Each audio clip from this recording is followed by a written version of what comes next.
Hello प्यारे दोस्तों, स्वागत है आपका इंटरव्यू क्लासेस में। बात करेंगे अपने वार्षिक परीक्षा 2024 कक्षा 9th के इंग्लिश पेपर के कंप्लीट सॉल्यूशन के बारे में। बहुत ही बेहतरीन ये आपके लिए पेपर है और बिल्कुल इसी टाइप का आपके एग्ज़ाम में पेपर आने वाला है। उससे पहले अगर आप चैनल पे नए हो तो चैनल को सब्सक्राइब ज़रूर कर लीजिएगा, क्योंकि आपके लिए यहाँ पे बेहतरीन पेपर्स अपलोड किए गए हैं और सभी सब्जेक्ट के इम्पोर्टेंट टॉपिक्स जो आपके एग्ज़ाम में पूछे जाएंगे वो अपलोडेड है। ठीक है, वीडियो के डिस्क्रिप्शन में जाएंगे तो आपको प्लेलिस्ट मिलेगी और वहाँ प्लेलिस्ट में आपके सभी सब्जेक्ट के लिए पेपर्स और ओरिजिनल पेपर्स भी आपको जब एग्ज़ाम हो जाएगा तो उसका सल्यूशन भी आपको इस चैनल पे मिलेगा। तो आपका जैसे ही पेपर हो तो आपको जो व्हाट्सएप नंबर दे रखे हैं उस पर अपना पेपर का फ़ोटो खींच के अवश्य भेज दें। ठीक है, उसका सल्यूशन भी आपको यहाँ पे मिलेगा। और इंग्लिश के अंदर तो आपके लिए जो most important formal informal letter, email, जो आपके पैराग्राफ है, वो डायलॉग राइटिंग, स्टोरी राइटिंग, सब कुछ अपलोड किया हुआ है। ठीक है, और उसके बाद में आपके बिहाइव और आपके जो मोमेंट्स बुक है, इन दोनों के मोस्ट इंपॉर्टेंट क्वेश्चंस अपलोड है। अगर आप ये देख लेते हैं तो जो आपकी दोनों बुक्स मिला के 50 नंबर की होती हैं, ये 50 नंबर आपके कहीं नहीं जा सकते। ठीक है ना, तो ज़रूर देखिएगा अपने प्लेलिस्ट में जाकर, जिसमें दोनों बुक्स के मोस्ट इंपॉर्टेंट क्वेश्चंस अपलोडेड है। ठीक है, जिसमें अपने बिहाइव के प्रोज और पोइट्री सेक्शन के दोनों के अपलोड है और मोमेंट्स के आप जानते हैं एमसीक्यूज क्वेश्चन भी पूछे जाएंगे, वो भी अपलोड है। सब कुछ आपको मटेरियल यहाँ पे मिल जाएगा और आपके एग्जाम में जो पेपर आने वाला बिल्कुल ऐसा पेपर मिलेगा, इसमें कोई दो राय नहीं है कि इससे हट के पेपर आ ही नहीं सकता। क्योंकि पहला क्वेश्चन जो मिलेगा अनसीन पैसेज में वो 10 नंबर का होगा और 10 के 10 एमसीक्यूज में जो अपने पेपर पैटर्न में दे रखे हैं, जो अपने सिलेबस में दे रखे हैं उसी टाइप से। ठीक है, और अनसीन पैसेज तो पिछले साल भी जिला समान परीक्षा योजना थी, जिसके अकॉर्डिंग कई जिलों में जो अपने अनसीन पैसेज थे रिपीट हो रहे थे, बार बार रिपीट हो रहे थे। इसलिए अपने चैनल पे जितने भी पेपर्स अपलोड किए जाते हैं उन सभी को आप बेहतरीन ढंग से सॉल्व करिएगा। ठीक है, ताकि आपकी वो एबिलिटी आप में विकसित हो जाएगी, जिससे कि आप कोई भी अनसीन पैसेज देखते ही उसका आंसर तुरंत कर पाओगे। और ये जो अनसीन पैसेज है ये आपको किसी भी जिले में रिपीट होकर 100% देखने को मिलेगा। ठीक है ना, तो चैनल को सब्सक्राइब जरूर कर लीजिएगा, वीडियो को लाइक करना नहीं भूलें। आपको कोई टॉपिक पे अगर वीडियो चाहिए तो भी आप कमेंट सेक्शन में लिख सकते हैं, जैसे ही टाइम मिलेगा उसके अकॉर्डिंग आपको तुरंत वीडियो मिल जाएगा। ठीक है, चलिए पढ़ते हैं अपना पहला जो अनसीन पैसेज है, जिसमें अपने को 10 एमसीक्यूज का आंसर देना और ये 10 नंबर लाना बहुत ही आसान है। इस प्रकार से हम पूरा पेपर का एनालिसिस करेंगे और किस प्रकार के क्वेश्चंस आपको करने हैं, कैसे सॉल्व करने हैं ग्रामर के, क्योंकि इस बार पेपर पैटर्न भी चेंज है। ठीक है ना, तो आपको उसके अकॉर्डिंग ही तैयारी करनी है। ठीक है, चलिए देखते हैं पहला अपना जो अनसीन पैसेज है 10 नंबर का वो कैसे करेंगे। Swami Vivekananda's inspiring personality was well known both in India and America during the last decade of the 20th century। 20वीं शताब्दी के अंतिम दशक में इंडिया और अमेरिका दोनों में ही जो अपने विवेकानंद, स्वामी विवेकानंद थे, इनकी पर्सनैलिटी, प्रेरित करने वाली पर्सनैलिटी वेल नोन, सब जगह जानी जाती थी। ठीक है, the unknown monk of India suddenly left into at the parliament of religious in Chicago in 1893। 1983 में सडनली अचानक एक भारत का अनजाना सा सन्यासी वहाँ पे प्रकट होता है। लिफ्ट इनटू मतलब पहुँच जाता है कहाँ पे, पार्लियामेंट ऑफ रिलीजियस, जो अपने धर्म की संसद थी शिकागो में, वहाँ पहुँच जाते हैं। ठीक है, आगे कहते हैं कि एट विच ही रिप्रेजेंटेड हिंदुइज्म, जहाँ पे वो रिप्रेजेंट कर रहे थे हिंदुइज्म, हिंदू धर्म को रिप्रेजेंट कर रहे थे, प्रतिनिधित्व कर रहे थे। हिज वास्ट नॉलेज, वास्ट का मतलब होता है बहुत ही विशाल, ठीक है ना, जिसको बिग कह सकते हैं, विशाल। ठीक है, knowledge of eastern and western culture, उनका जो नॉलेज था ईस्टर्न और western culture, as well as his deep spiritual insight, insight का मतलब होता है ज्ञान। ठीक है, उनका जो भारतीय आध्यात्मिक ज्ञान था वो भी बहुत ही बेहतरीन था। फिर है फेरविड एलोक्वेंस, फेरविड एलोक्वेंस का मतलब होता है वाक चातुर्य, बोलने में एकदम बहुत ही खतरनाक, विध्वंसक, बहुत ही बेहतरीन ढंग से बोलने वाले। ब्रिलियंट कन्वर्सेशन, और बेहतरीन उनका वार्तालाप होता था लोगों के साथ। फिर है ब्रॉड ह्यूमन सिंपैथी, और मानवता के प्रति सिंपैथी रखने वाले व्यक्ति। Colourful personality and handsome figure made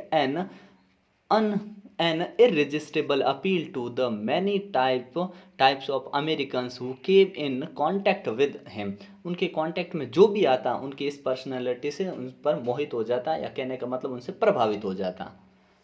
people when so or heard Vivekananda even once still cherish his memory after a lapse of more than half a century। जो उनके संपर्क में आता उनको भूलना उनके लिए बहुत ही मुश्किल हो जाता, मतलब उनकी दिमाग में वो छवि बन जाती। ठीक है, अब हम इसके क्वेश्चन आंसर डील करते हैं, जो 10 के 10 आपको एमसीक्यूज ही मिलेंगे पहले पैसेज में। ठीक है, Swami Vivekananda held an Vivekananda held an, कहाँ हेल्ड एन मतलब किस प्रकार की उनकी है पर्सनैलिटी के बारे में बात हो रही है। ठीक है ना, इंस्पायरिंग पर्सनैलिटी या डिस्करेजिंग पर्सनैलिटी या इनसेंसिटिव पर्सनैलिटी। तो ऑप्शन क्या होगा जो हमने अभी पढ़ा ऊपर, ऑप्शन बी हो जाएगा, इंस्पायरिंग पर्सनैलिटी। ठीक है, अगला है where was the parliament of religious held, ये कहाँ पे हुई, तो ऊपर हमने पढ़ा कहाँ, in Chicago, option C correct हो जाएगा। ठीक है, फिर है which religion did Swami Vivekananda represent in America, America में कौन से धर्म को रिप्रेजेंट कर रहे थे, तो ए ऑप्शन हो जाएगा अपने हिंदुइज्म। ठीक है, फिर अगला है when did Swami Vivekananda went to America, America वो कब गए, तो कब गए थे 1893 इन 1893, इन ऑप्शन इन 1893 अपने ए ऑप्शन करेक्ट हो जाएगा। ठीक है, अगला देखते हैं question, a period of 10 years, 10 साल का जो समय होता है उसे हम क्या कहते हैं, सेंचुरी, ईयर, फोर्टनाइट या फिर डेकेड, तो ऑप्शन डी हो जाएगा डेकेड इन दशक। ठीक है ना, फोर्टनाइट मतलब होता है 14 दिन का टाइम होता है, उसे कहते हैं फोर्टनाइट। अगला क्वेश्चन है Vivekananda had the knowledge of eastern and western culture as well as his deep spiritual, ऊपर हमने पढ़ा डीप स्पिरिचुअल, ऊपर जहाँ पैसेज हैं, क्योंकि इनका आंसर देना ज़्यादा मुश्किल नहीं होगा तो आपको आराम से पैसेज पढ़ लेना है। ठीक है ना, तो हमने यहाँ कहाँ पढ़ा, ये पढ़ा। ठीक है ना, as well as his deep spiritual insights. ठीक है, अगला क्वेश्चन देखते हैं, नेक्स्ट है अपना फेरविड इलोक्वेंस ब्रिलियंट कन्वर्सेशन, अच्छा ऑल पे ऑप्शन है ना, पूरा पैसेज क्वेश्चन पूरा पढ़ना है। ठीक है ना, तो deep spiritual, fervid eloquence, brilliant conversation and all, तो ऑल ऑप्शन हम डी करेक्ट कर देंगे इसमें। ठीक है ना, डी ऑप्शन अपना करेक्ट हो जाएगा क्योंकि पूरे पैसेज में सारी बातें यहाँ पे लिख रखी है। ठीक है ना, इस प्रकार से ये ऑप्शन में सारी चीज़ें दे रखी है। ठीक है, अगला देखते हैं अपना नेक्स्ट क्वेश्चन है who was well known both in India and in America, दोनों में कौन जाने पहचाने मतलब वेल नोन है, तो एम के गांधी, मोहनदास करमचंद गांधी या पी टी नेहरू, पंडित नेहरू, इंदिरा गांधी या विवेकानंद, तो ये विवेकानंद जो अमेरिका और इंडिया में वेल नोन थे उस समय। ठीक है, और पैसेज भी अपने उन्हीं के बारे में। अगला है हु वॉज विवेकानंद, विवेकानंद कौन थे, तो अपने हैं एन अननोन इंडियन मॉन्क। ठीक है ना, ए ऑप्शन करेक्ट हो जाएगा, साइंटिस्ट नहीं थे वो, पॉलिटिशियन भी नहीं थे और ग्रेट टीचर ऑफ इंडिया ये भी नहीं थे, करेक्ट अपने हो जाएगा जो अपने पैसेज में आ रखा वही। ठीक है ना, A option. Choose the similar word for big from the given option, big का आपको बताना है जो ऑप्शन के ऊपर है ना, उसमें से इनमें से चुनना है कि बिग का सिमिलर सेम मीनिंग, तो क्या हो जाएगा वास्ट, VAST, वास्ट का मतलब ये बिग होता है। ठीक है, अगला है choose the opposite word for the, opposite चुनना है शैलो, शैलो का मतलब होता है जो हो तो पानी के ऊपर लेकिन हल्का फुल्का हो, छिछला हो, या मतलब ऊपरी सतह पे हो, उसको कहते हैं शैलो। ठीक है, तो इसके लिए होलो, होलो और शैलो में ज़्यादा अंतर है नहीं, सेम ही चीज़ हुई। होलो का मतलब यूँ तो खोखला होता है, ठीक है, लेस यानी कम होता है। ठीक है, और कसर ये नहीं है। ठीक है, तो अपने ऑप्शन क्या हो जाएगा, डी, सॉरी बी ऑप्शन है ना, डीप। ठीक है ना, क्या हो जाएगा, डीप, शैलो का अपोजिट हो जाएगा डीप। ठीक है, अगला पैसेज पढ़ते हैं, ये पैसेज भी 10 नंबर का, लेकिन इसमें थोड़ा आपको पढ़ना पड़ेगा क्योंकि यहाँ पे ज़्यादा मेहनत करनी पड़ेगी, क्योंकि इसको पूरा पढ़ के फिर आंसर लिखने हैं, इसमें आपको ऑप्शन चुनने थे तो समस्या कम आती है, लेकिन इसमें थोड़ी ज़्यादा दिक्कत आती है और ये पैसेज भी बहुत इंपॉर्टेंट है। ठीक है, एक बार पढ़ लेते हैं ताकि आपके दिमाग में पूरे, अगर अपने पेपर में हूबहू छप जाइए तो आसानी से हम कर पाएँ। ठीक है, तो देखिए क्या है, A jobless man applied for an position, the position of office boy at a very big firm. एक बड़ी सी फर्म में एक जॉबलेस आदमी ने ऑफिस बॉय के लिए वहाँ पे अप्लाई किया। The HR manager interviewed him, HR manager जो था उसने इंटरव्यू किया उसका। देन अ टेस्ट, फिर एक टेस्ट लिया। क्लीन द फ्लोर, उसको बोला clean the floor, you are hired. उसने कहा ठीक है, फर्श तुमने साफ किया, अच्छा, और तुम्हें हायर किया जाता है, काम पे लगाया जाता है। ही सेड, उसने कहा give me your email address, और बोला कि तुम मुझे अपना ईमेल एड्रेस दो, and I will send you the application to fill, मैं तुम्हें एप्लीकेशन फॉर्म उस पर भेज दूंगा, as well as we when you will start, और वो भरने के बाद तुम यहाँ स्टार्ट कर सकते हो। द मैन रिप्लाइड, आदमी ने क्या जवाब दिया, I don't have a computer nor an email, मेरे पास ना तो कंप्यूटर है और न ही ईमेल है, ठीक है। मतलब मोबाइल भी अगर रहा होगा तो भी ईमेल आईडी नहीं होगी, ठीक है, और न ही उसके पास ईमेल आईडी थी, ठीक है। I am sorry said the HR manager, HR manager का I am sorry. If you don't have an email that means you do not exist, उसने कहा अगर तुम्हारा ईमेल आईडी नहीं है, ईमेल ही नहीं है, इसका मतलब आप एग्जिस्ट नहीं करते उस धरती पे, रह ही नहीं रहे हो, मतलब है ना, एग्जिस्ट अस्तित्व नहीं है तुम्हारा। And who doesn't exist can not have the job, और जिसका अस्तित्व नहीं है उसको जॉब भी नहीं मिल सकता। The man left with no hope at all, और आदमी ने निराशा के साथ वो जगह छोड़ दी। He didn't know what to do with only 100 rupees in his pocket, उसकी जेब में सिर्फ 100 रुपये थे, पता नहीं चल रहा था कि अब क्या करूँ क्या नहीं करूँ। ही then decide to go to the supermarket and buy a 10 kg tomato, उसने 10 किलो टमाटर वहाँ से खरीद लिए सुपरमार्केट से। ही then sold the tomatoes door to door, फिर घर घर जाकर वो टोमेटो बेचने लगा। In less than 2 hours he succeed to double his capital, capital का मतलब यहाँ पे हो गया उसका धन, ठीक है ना। वो सफलता हासिल कर ली उसने 2 ही घंटों में, क्या अपने जो पैसे थे उसको डबल कर लिया लगभग, क्योंकि उसने टमाटर जो खरीदे थे 10 किलो उनको बेच के डबल कर लिया पैसा, 200 हो गए, 100 रुपये थे, सामान बेच के 200 हो गए। ही रिपीटेड द ऑपरेशन 3 टाइम्स, मतलब इसी काम को उसने 3 बार दोहरान किया, मतलब यही करता रहा, लाया बेचा लाया बेचा, ऐसे 3 बार किया।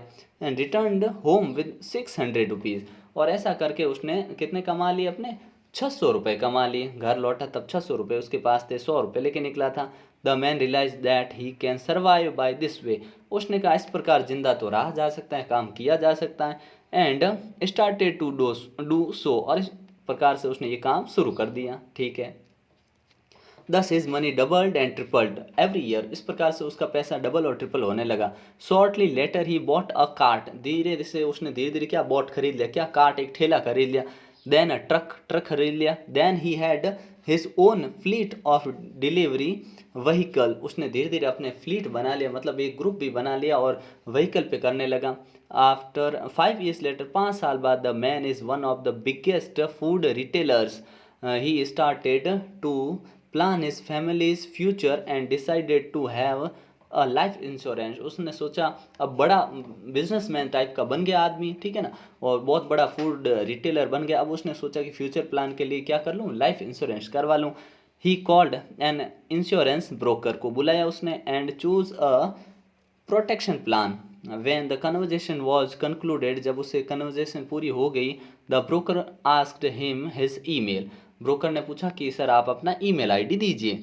The man replied I don't have an email, मेरे पास कोई ईमेल नहीं है। The broker replied curiously, broker ने कहा बड़ी आश्चर्यचकित ढंग से कहा, उत्सुकता से कहा, you don't have an email and yet have succeeded to build an empire, आपके पास ईमेल नहीं है और आपने फिर भी इतना बड़ा एम्पायर खड़ा कर दिया। Do you imagine what you could have been if you had an email, उसने कहा कि अगर आपके पास ईमेल आईडी होती तो आप क्या कर लेते, आपको अंदाज़ा है, ऐसा पूछा उस ब्रोकर ने, ऐसा कहा। तो आदमी ने क्या कहा, the man thought for a while, एक क्षण के लिए सोचा और बोला, and replied an office boy, अगर मेरे पास ईमेल आईडी होती तो आज मैं क्या होता, एक ऑफिस बॉय होता। मतलब एक शानदार स्टोरी है जो ये कहती है कि जब हम साधनों को, कहने का मतलब अपने पास कुछ चीज़ होती नहीं है और हम बहाने बनाते कि ऐसा नहीं कर सकते, ठीक है ना, तो ये कमज़ोरों के लक्षण हैं, ठीक है। तो आपके पास अभी कितनी सुविधाएं हैं, मतलब ये आप वीडियो देख रहे हैं, इसमें से ये सॉल्व कर रहे हैं आप इस प्रकार से, तो बेहतरीन अपॉर्चुनिटी है आपके पास फ़ायदा उठाने के, और इसी प्रकार से ये अपनी स्टोरी होती है यहाँ पे, इंटरेस्टिंग थी, ठीक है। अब इसके बात करते हैं क्वेश्चन आंसर्स की। पहला है who asked the man his email address first, सबसे पहले देखिए, बाद में पूछा होता तो वो अपना इंश्योरेंस ब्रोकर था, सबसे पहले हु की जगह लिख देंगे एच आर मैनेजर, कौन था, अपने एच आर मैनेजर था, ठीक है ना। दूसरा है when the man was rejected in the interview how did he come out, वो जब बाहर आया ना तो किस प्रकार की मुद्रा थी, तो बहुत ही निराश मुद्रा में था, ही हैड नो होप, ठीक है ना, यहाँ हमने कहीं पढ़ा है, ठीक है ना, तो ये आपको ढूंढने में ज़्यादा मुश्किल नहीं होगी, इसका हिंदी में तो मैं एक्सप्लेन कर ही रहा हूँ, ठीक है ना। यहाँ पे मिल जाए, हाँ, the man left with no hope at all, ये अपना आंसर हो जाएगा। जब आदमी बाहर आया तो उसके पास कोई उम्मीद नहीं थी, ठीक है ना। आप एग्जैक्ट आंसर तभी ढूंढ पाएंगे जब आप पैसेज को 1 से 2 बार आराम से पढ़ लीजिएगा, क्योंकि आपके पास 3.25 घंटे का समय एकदम प्रॉपर समय होता है, कोई उसमें समस्या आपको आने वाली नहीं है। फिर देखिए, whom did the man call for planning the future of his family, किसको बुलाया, तो किसको बुलाया था, इंश्योरेंस ब्रोकर को, ये आसानी से आप लिख सकते हैं, इंश्योरेंस ब्रोकर को। How much tomato did the man by the first day, first day कितने टोमेटोज खरीदे थे उसने। अगर देखिए फर्स्ट डे का पूछा है तो उस पूरे दिन में उसने ये काम है ना 3 बार दोहराया था, ठीक है ना। इसका मतलब 10 kg plus 10 kg plus 10 kg, तो कितने हो गए अपने 30 kg। तो पहले दिन उसने 30 kg खरीदे थे और इतने बेच के वो फिर अपने घर चला गया था, ठीक है ना, ताकि उसको 600 का प्रॉफिट हो गया था, क्योंकि 100 रुपये के खरीदे उसने 10 किलो, फिर 10 किलो और 100 रुपये के, और ऐसे करके, और हर बार उसको डबल मिला, तो डबल मिला तो 200 200 200 करके उसको 600 रुपये लेके वो घर आ गया था, ठीक है ना। तो टोटल इसने फर्स्ट डे का पूछा ना, तो कितने दिन खरीदे थे, 30 kg टोमेटोज उसने खरीद लिए थे। ये इंटरेस्टिंग क्वेश्चन था, ठीक है। अगला देखते हैं, how much money did the man earn that day, उस दिन कितने कमाए थे, तो 600 रुपीज़, ठीक है ना। आसान है, आप लिख देंगे द मैन, यहाँ से लिखेंगे द मैन अर्न, यहाँ पे अर्न है ना, इसके सेकंड फॉर्म ईडी लगा के अर्न दैट डे 600 रुपीज़, या ₹600 ऐसे लिख सकते हैं, ठीक है ना। अगला देखते हैं, अपने नेक्स्ट क्वेश्चन है, why was the man rejected for the selection, ये आपके 2 नंबर का क्वेश्चन दे रखा है, ठीक है ना। आदमी को सिलेक्शन के लिए क्यों नहीं चुना गया, उसको प्योन या ऑफिस बॉय क्यों नहीं चुना गया, because he don't have an email ID, because उसके पास क्या नहीं था, एन ईमेल आईडी। उसने कहा था ना, if he don't have any email ID that means you, मतलब he do not exist, and who does not exist in the earth who can not have the job, ठीक है ना। तो आप आंसर अगर एग्जैक्ट लिखना चाहते हैं तो क्वेश्चन से ही बना लीजिए। आप कैसे बनाएंगे कि द मैन रिजेक्टेड, क्योंकि यहाँ पे रिजेक्टेड कर देंगे for the selection, because CAUSE, because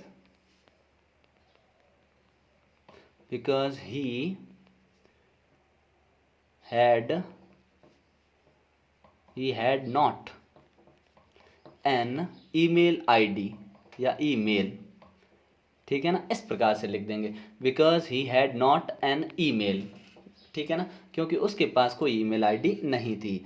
what could the man have become if he had an email, अगर उसके पास ईमेल होता तो वो क्या बन जाता, तो लास्ट में बोला ना वो क्या बन जाता, he became an office boy, वो एक ऑफिस बॉय बन के रह जाता, ठीक है। अगला क्वेश्चन देखते हैं, फाइंड द वर्ड, ठीक है ना, यहाँ पे वर्ड है, ठीक है, find the word from the passage which means 3 times as great और मैनी, 3 times कोई चीज़, तो ये हमने पढ़ा ना 3 टाइम ट्रिपल, है ना, 3 टाइम क्या होता है अपने ट्रिपल, तो उसने डबल और ट्रिपल अपने बिजनेस को कर लिया था, ठीक है ना। तो इस प्रकार से हम लिख देंगे ट्रिपल, ठीक है ना, यहाँ पे आपको उसकी स्पेलिंग भी मिल जाएगी, ठीक है।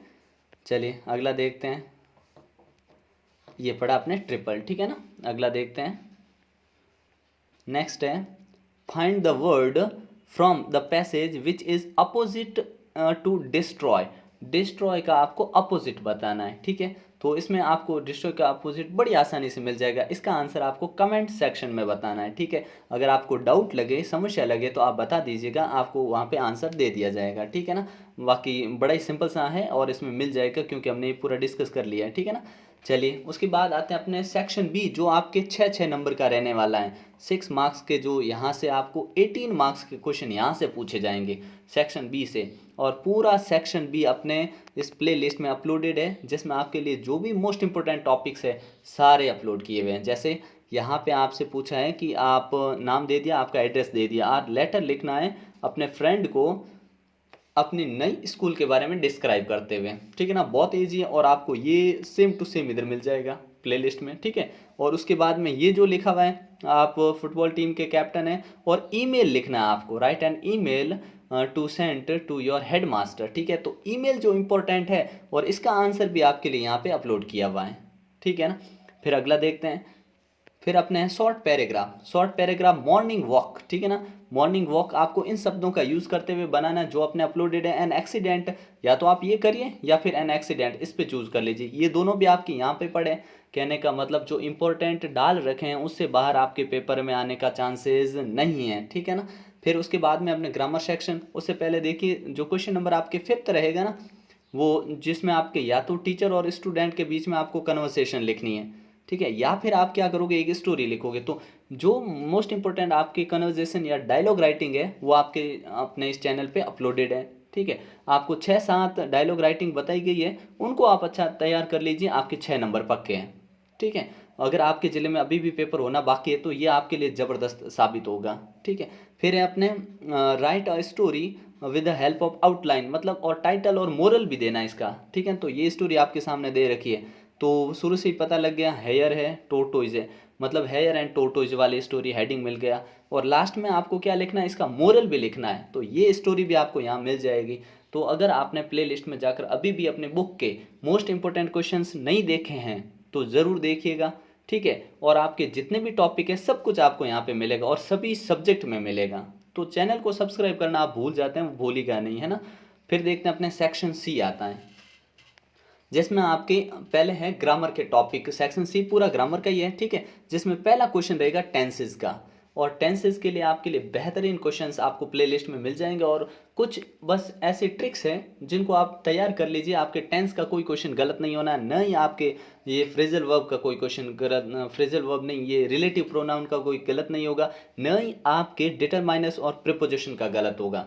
सब वीडियोस में आपको यहाँ प्लेलिस्ट में मिल जाएंगे। चलिए इसके आंसर्स देखते हैं। The sun dash in the west, set यानी अस्त होना, सूर्य पश्चिम में अस्त होता है। देखिए राइज आता है ना, तो राइजेस कर देते हैं क्योंकि सन सिंगुलर है, ये यूनिवर्सल फैक्ट है, सूर्य हमेशा उदय होता है और अस्त होता है। तो यहाँ पे प्रेजेंट सिंपल ही आएगा, तो सन सिंगुलर है ना, इसलिए SETS सेट्स, ठीक है ना, ऐसे लिख देंगे, ठीक है। और दूसरा क्या करेंगे, SETS सेट्स, ठीक है।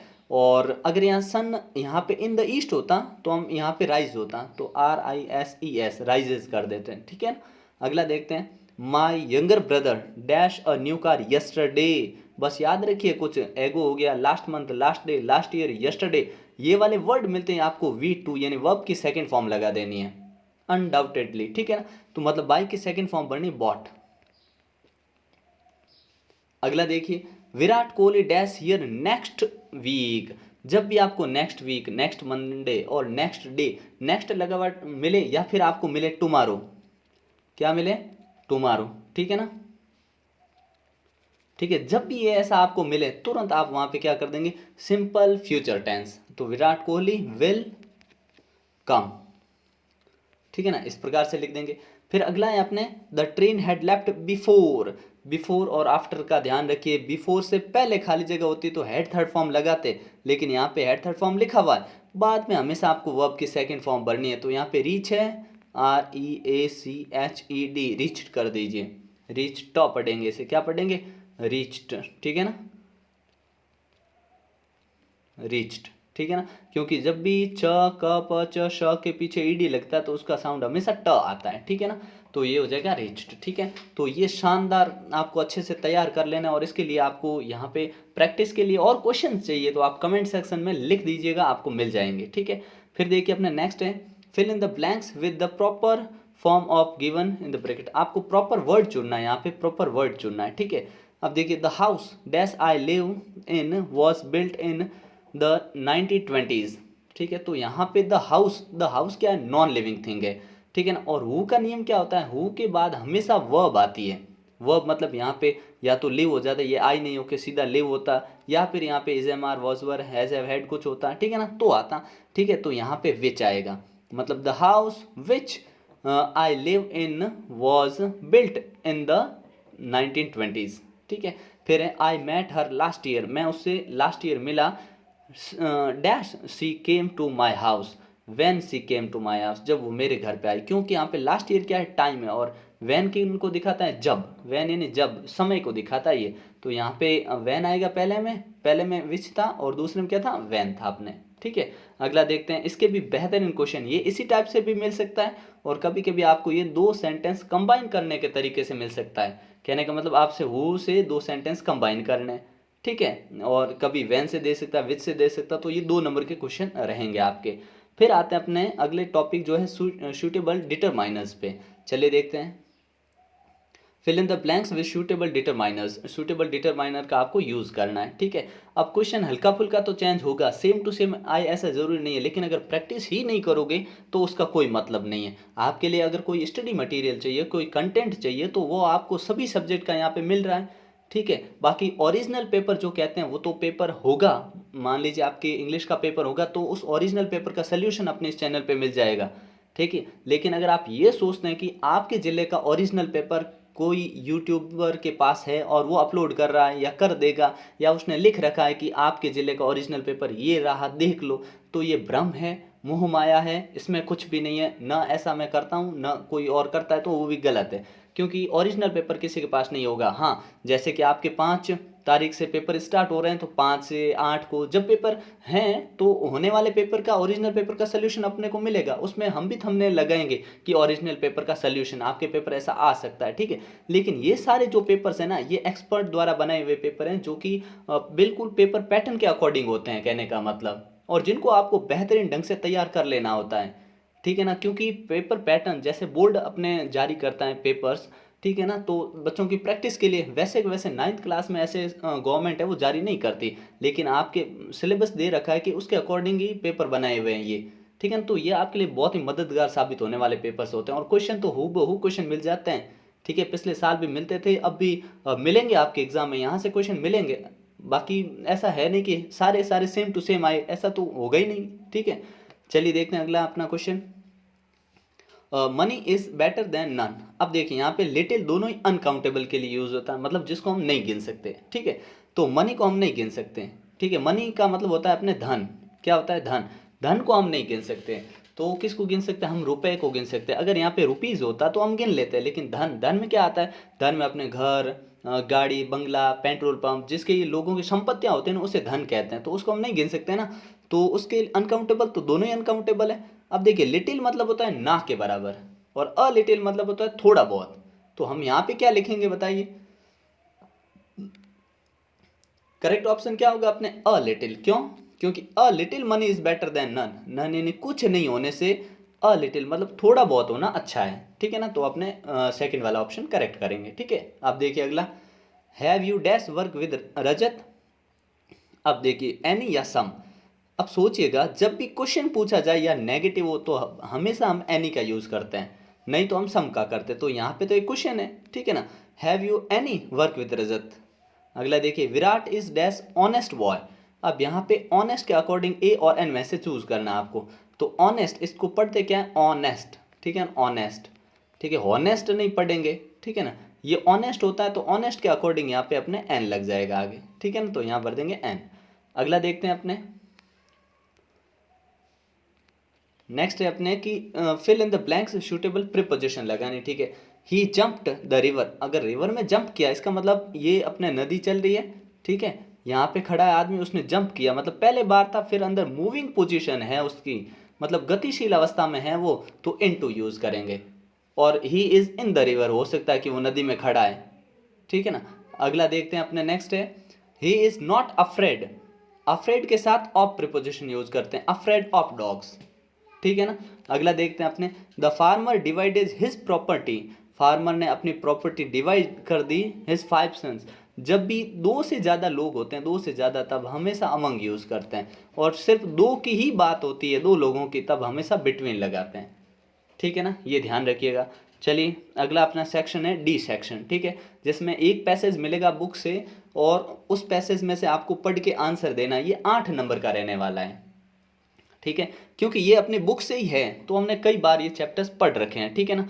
और अपने जितने भी सब्जेक्ट हैं उन सभी के चैप्टर्स आपने अच्छे से पढ़ रखे होंगे, और अपने मैथ्स में एक्सरसाइज आपने सॉल्व कर रखी होगी, ठीक है ना, एसएसटी वगैरह, साइंस वगैरह, इन सब के पढ़ रखे होंगे, तो उनमें से तो इजी क्वेश्चन आते हैं, आप आराम से कर लेते हो। लेकिन पैसेज वाले जो होते हैं इंग्लिश में, अगर आपकी इंग्लिश पे कमांड अच्छी है तो दिक्कत नहीं होती है, नहीं तो आप एक बार कुछ पैसेज जो इंपॉर्टेंट होते हैं, जैसे ये हो गया, इनको अच्छे से तैयार रखिएगा, क्योंकि हर मार्क्स आपके लिए इंपॉर्टेंट है, हर एक नंबर आपके लिए इंपॉर्टेंट है, ठीक है। अगला देखते हैं अपने, इस पैसेज को पढ़ रखा होगा आपने, सीधे इसके आंसर्स की बात करते हैं, ठीक है, क्योंकि स्टोरी तो आपको याद ही होगी, है ना।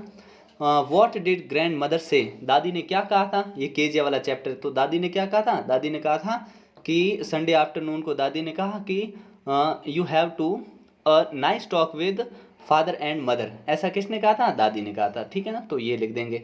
फिर है what is the name of the little girl, उस लिटिल गर्ल का नाम क्या था, तो लिटिल गर्ल का नाम था अपने केजिया, क्या नाम था, केजिया, ठीक है। तो यहाँ पे ये बड़ा नाम मिल जाएगा आपको, ठीक है, लिख देंगे the name of the little girl is Kezia, ठीक है। अगला देखते हैं अपना नेक्स्ट क्वेश्चन है what did the little girl find on Sundays afternoon, Sunday afternoon, Sunday afternoon को उसको क्या दिखता है, क्या नज़र आता है, तो वो संडे आफ्टरनून को देखती है कि ही फाउंड, यहाँ से लिख दें शी फाउंड है ना, the little girl always found mother reading newspaper reading and father stretched out on the sofa, ठीक है ना। इतना लिख सकते हैं, नहीं तो आप यहाँ तक भी लिख सकते हैं, ठीक है, नहीं तो काफ़ी बड़ा आंसर हो जाएगा, क्योंकि एक ही नंबर का है, तो आप यहाँ तक लिखे सफिशियंट आंसर है, ठीक है। फिर नेक्स्ट देखते हैं अपने what is little girl find on Sunday, हो गया ना। What did grand mother suggested, दादी ने उसको क्या सलाह दी, तो दादी ने सलाह दी थी सजेस्टेड सी शुड मेक, यहाँ से grandmother suggested she should make him यानी उसके पिताजी के लिए आया him pin cushion for a gift out of a beautiful piece of yellow silk, ये बोला था उसकी दादी ने, ठीक है ना। अगला है अपना question you look like a little brown owl to whom does you refer here refer to, मतलब यहाँ पे बोला गया you look like a brown owl, तुम एक भूरे उल्लू के जैसे लग रही हो। यहाँ पे ये जो यू वर्ड है ना, ये यू किसके लिए आया, तो यू किसके लिए आया, अपने केजिया के लिए, किसके लिए आया, केजिया के लिए, ठीक है ना। ऐसा आंसर लिखेंगे केजिया, ठीक है ना, मतलब you refers here refers to Kezia. अगला देखते हैं question what was mother doing on Sundays afternoon, Sunday afternoon को माता जी क्या करते थे उनकी, तो on Sunday afternoon mother reading, mother always reading, ठीक है ना, वो हमेशा पढ़ती थी वहाँ पे बैठ के, ठीक है।